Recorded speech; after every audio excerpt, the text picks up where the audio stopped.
So kitabi gyaan ये बोलता है कि sell a stock when the price to earning multiple is high, the stock might be overvalued or expensive, and buy when the price to earning multiple is low, the stock might be undervalued or cheap. But here we need to understand is that the price to earning multiple needs to be looked into account with conjunction with the earning growth. A high valued stock or a stock which might be into a higher price to earning multiple zone might be delivering higher earnings. Here we need to understand is that we do not have to look at a trailing price to earning multiple, because the trailing price to earning multiple is calculated based upon the company's past 12-month earnings or the TTM EPS. We need to look at something called as a forward price to earning multiple.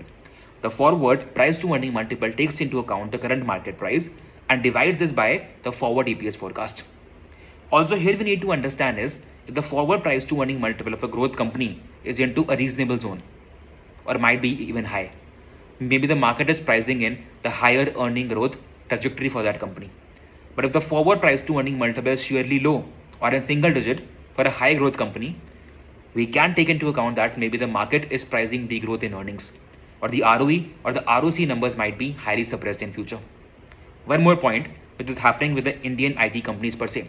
The forward price to earning multiples might get contracted or compressed because of the terminal value being questioned. That will the business work in future? Will the business run forever? Is the consistency of the business there? Also, the ROEs and ROCs, cost of capital, spread needs to be taken into account. We need to see if the company is able to sustain that spread of ROCE and the weighted average cost of capital. If the company is able to sustain that spread for more than 5 years or 7 years per se, but we technically call this term as a cap period, that is the competitive advantage period.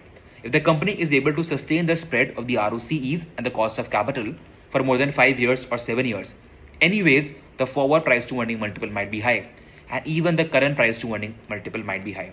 So price to earning multiple can't be just seen in isolation, whether 5 is cheap or 10 is cheap or 50 is expensive or 100 is expensive. We need to look at the price to earning multiple always in conjunction with the company's earning growth, ROEs, cost of capital, and of course, the spread between the ROCs and the cost of capital, until how many years the company can sustain this spread via the cap model, that's the competitive advantage period.